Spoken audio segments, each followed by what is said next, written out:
மகன் தனை போற்றிடுவோம்.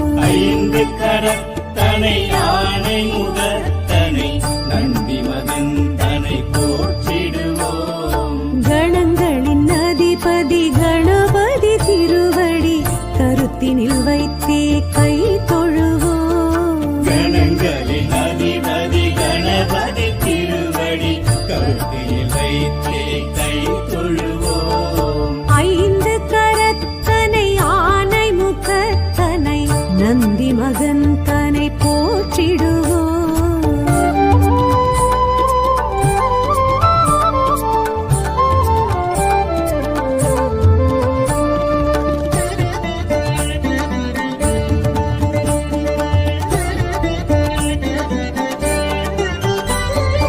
ஓம் எனும் பிரணவ வடிவாய் திகழ்ந்திடும் ஒற்றை கொம்பனை போற்றிடுவோம்.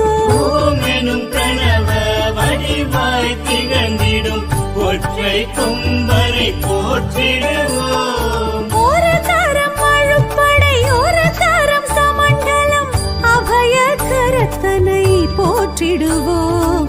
கணங்களின் அதிபதி கணபதி திருவடி கருத்தினில் வைத்தே கை தொழுவோம். கணங்களின்